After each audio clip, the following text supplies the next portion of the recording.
astrology and other divinatory arts are not a replacement or substitute for physical or psychiatric health care. If this is an emergency situation or you are in crisis, please do not defer your wellness to readings or horoscopes. Seek situation-appropriate, qualified assistance instead. Blessings, everyone. It's time for another major astrological transit examination, and in this video we are talking all about the new moon in Sagittarius taking place November 23rd, 2022, and its influence over the 2 weeks following, taking us up to the end of week 1, December 2022. Just a quick reminder, new moons, full moons, any lunations are going to last much longer in their influence than just the date in question.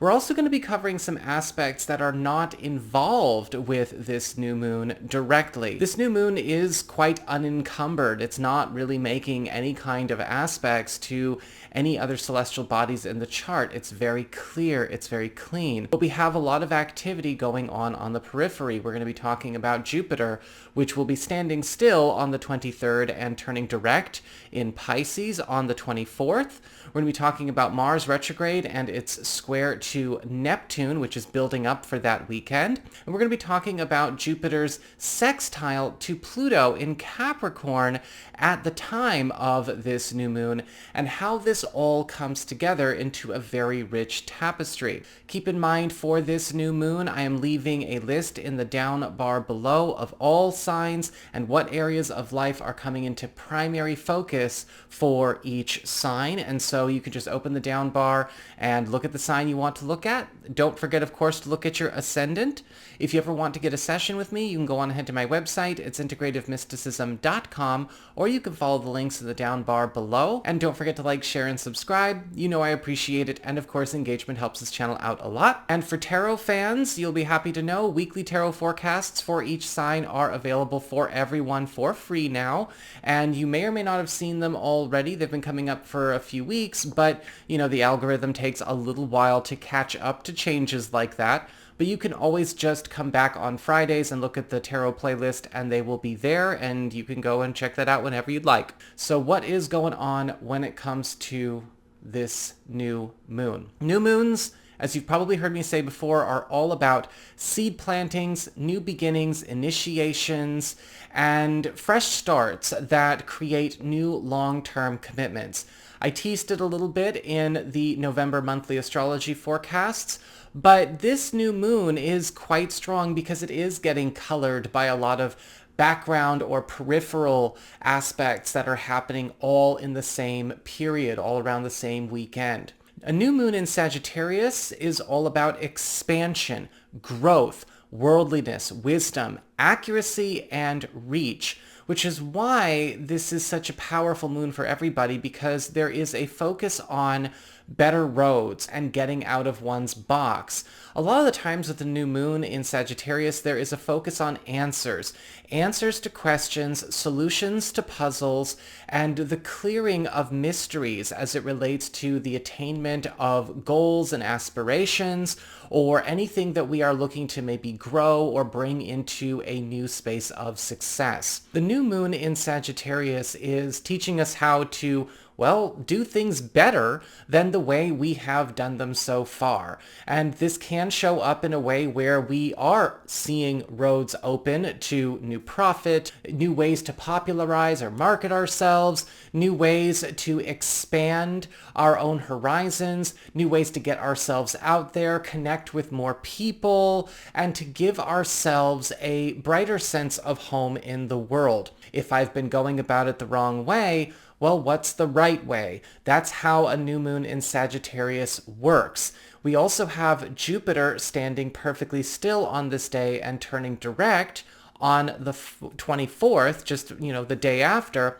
And this is going to be a time where the planet of wealth, abundance, promotion, fortification, and fortune is going in hard on teaching everybody, if you're doing it wrong, what's the right way? Because Jupiter is the ruler of Sagittarius. So if Sagittarius is the course, Jupiter is the professor. This can also be a time where something that is golden that you're already working on may need to have a different strategy to it. Maybe welcome a different person, welcome a different approach, get out of the box you've been in.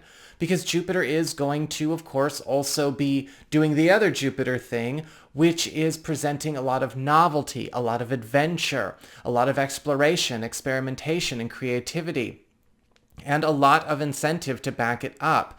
This is a time where we are getting a chance to breathe new life, a new sense of aliveness into this area of our personal charts in a way where it will have a positive collateral effect on the entirety of our chart, other areas or other corners. So even if this falls in, say, an area that governs your career, this is also going to affect your social life. If this falls in an area that talks about your love life, it's also going to transform things at home. And it's important to be ready to be flexible with this because, again, that Jupiterian energy as well as that Sagittarian energy is all about keeping the most open mind possible, escape things that ultimately seem to be going in circles and find that better way. Mars is retrograde in Gemini and square to Neptune retrograde in Pisces at this time, which is about correction and reversal of missteps and misunderstandings and bad conditioning.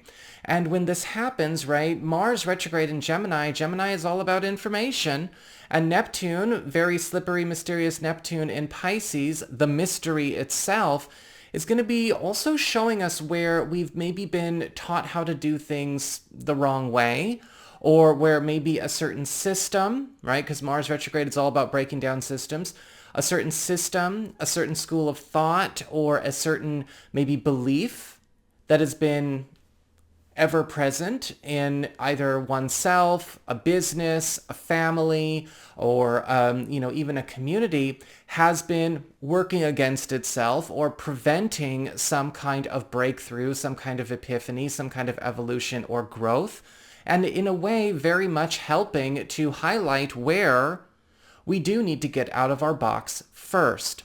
Jupiter, sextile to Pluto in Capricorn, while this station is occurring for Jupiter, right, standing still before turning direct officially on the 24th, is bringing in new recipes for success, new rules for adaptation, transformation in terms of being able to get something we desire by taking a different path or, again, a different strategy in order to bring it about. We are going to be doing a great deal of unlearning, relearning, as well as maybe new onboarding experiences when it comes to life paths that don't seem to be taking us places. Some of us may just be leaving those paths altogether and moving on to greener pastures. And a lot of us are going to find that we can still have what we love, have what we desire, but we are going to be finding faster, more efficient, more profitable, more fulfilling, and more satisfying ways to go about doing it. But it's all about letting go of any attachments we have to having it show up a specific way or according to a certain teaching or a certain dynamic or a certain language. Get out of your box. We all need to with this new moon. So that is what I've got for you all. I hope you enjoyed it. If you did, don't forget to like, share, and subscribe. You know I appreciate it. And should you ever wish to get a session with me, you can go on ahead to my website. It's integrativemysticism.com, or you can follow the links in the down bar below. And of course, for those of you who are tarot fans, go ahead and check out the weekly tarot forecasts. The ones that for this week are up already. Of course, they've been up for a few days, and have at them. Y'all take care, and I will see you all again soon.